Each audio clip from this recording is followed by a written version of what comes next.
Всем привет и добро пожаловать на мою любимую кухню, где мы с вами быстро, вкусно, а главное полезно готовим вместе. Дорогие мои друзья, сегодня я предлагаю продолжить тему полезных ферментированных продуктов. А то есть, что это значит?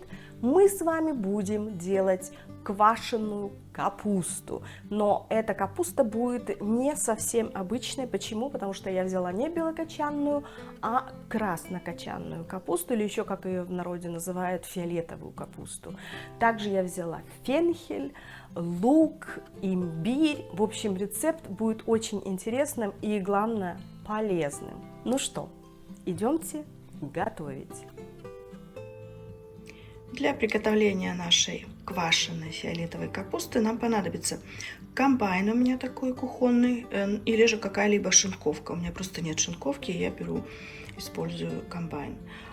Такая большая относительно чаша для того, чтобы мы выложили туда наши овощи. Маленькое полотенце, лопаточка, которой мы тоже поможем вытаскивать нашу капусту. Ну и, конечно же, литр воды, в которую мы должны растворить 1 столовую ложку соли. Вот у меня такая фиолетовая капуста, здесь ее чуть больше четвертины. Вы можете посмотреть, какой объем, да? 1 луковица средняя, буквально 5 сантиметров имбиря и 1 фенхель. Ну что, приступаем к закваске. Я уже подготовила, как я сказала, наш комбайн. Вставила такую терочку, шинковку, да, закрыла наш процессор. И, как всегда, я люблю экономить свое время. Я им очень дорожу. И поэтому я буду шинковать все овощи сразу. Потом мы их просто-напросто переложим в нашу миску. Ну что, начинаем с капусты. Будем шуметь.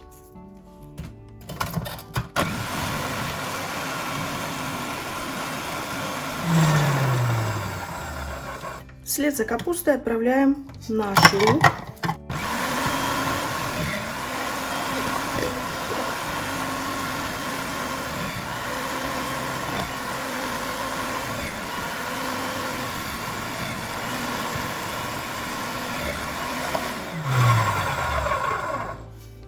Все, наши овощи уже нашинкованы, и мы теперь с вами их просто-напросто переложим в форму. Вот так это все выглядит. Видите, все прекрасно нашинковано. Оно вот такая у нас получилась. Это фенхель. Такая же капусточка у нас мелкая. Теперь мы все это с вами будем перекладывать в нашу миску и заливать рассолом. Я сняла чашу с нашими нашинкованными овощами с комбайна, и теперь мы просто-напросто перекладываем все в нашу мисочку с помощью лопаточки. Видите, как аккуратненько. Смотрите, как у нас все красиво получилось. Так, что-то у нас убежало, мы поднимем. Все пахнет у нас очень и очень приятно.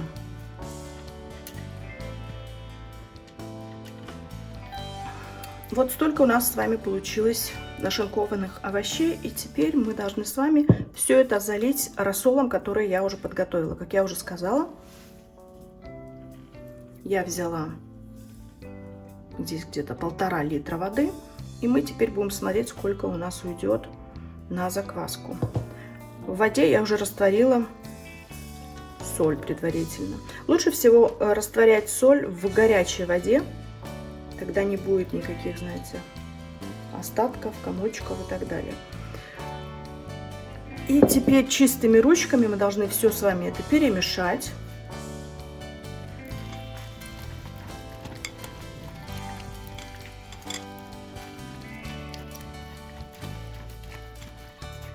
Смотрите, как у нас все красиво получилось. Теперь мы это закроем тарелочкой и поставим под груз.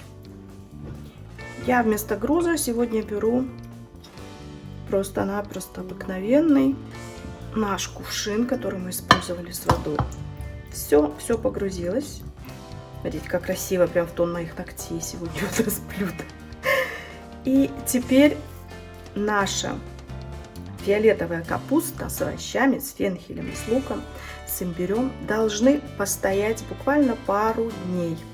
Вы увидите, когда процесс ферментации начнется, и пробуйте буквально через день уже, что у вас будет.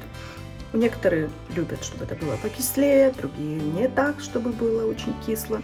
То есть смотрите на свой вкус и на свои ощущения. 2-3 дня или 5, это все зависит от вашего пристрастия вкусового. Ну что, до встречи через несколько дней. Прошло 5 дней, и наша капуста прекрасно заквасилась, ну а я успела немножко приболеть. И поэтому в самое время сейчас мне как раз вот и кушать такую квашеную капусту, которая повысит иммунитет. Капуста получилась красивой, хрустящей, очень вкусной. Как я уже вас предупреждала, смотрите на свои вкусовые ощущения. Может она постоять 3 дня, у меня она квасилась ровно 5 дней, и мне нравится именно вот этот вкус. Ну а теперь все как обычно. Берем пинцет или как они называются, шпцы, и прикладываем все это аккуратненько в банку.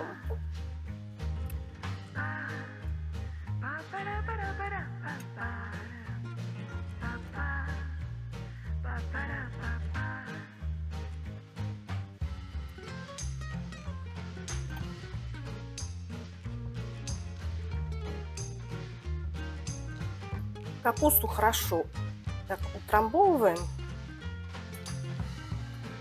и заливаем рассолом. Вот так. А этот остаток я сейчас с удовольствием съем на обед. Теперь эту банку закрываем крышкой и отправляем на хранение в наш холодильник. Прошло 5 дней, и смотрите, что у нас с вами получилось. Капуста великолепно пахнет, очень и очень хрустящая она получилась и вкусная.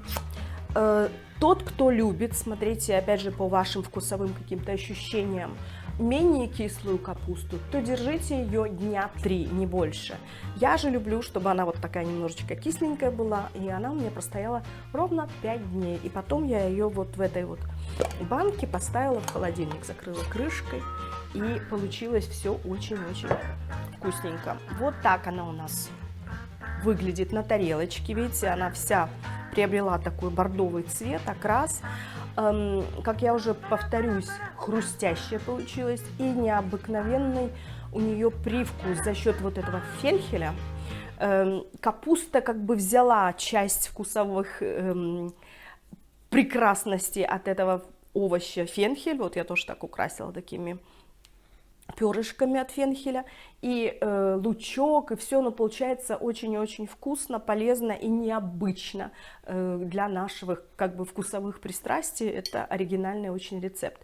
Так что, пожалуйста, пробуйте и этот рецептик, делайте его, кушайте всю зиму. Это витамин С, это просто кладезь для тех, кто болен астмой, для тех, у кого какие-то проблемы с легкими. Все эти ферментированные продукты принесут вам необычайную пользу.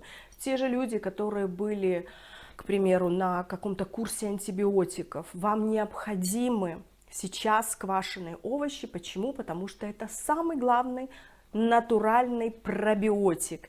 Дешево и сердито. Кушайте и здоровейте. И, конечно же, за счет ферментированных продуктов мы всегда приводим в хорошее состояние здоровье нашего кишечника. Смотрите мое видео про кишечник и о том, как его восстановить. Друзья, спасибо, что были со мной и в этот раз. Оставляйте свои комментарии, пожелания. И в следующий раз мы непременно сделаем что-нибудь оригинальное и заквасим какие-то другие овощи вместе. Дорогие мои друзья, будьте все живы, здоровы, счастливы, любимы, стройны и всегда пребывайте в хорошем настроении. Готовьте с удовольствием на своих кухнях. Ну а на сегодня с вами была любящая вас Виктория, и до новых встреч. Пока!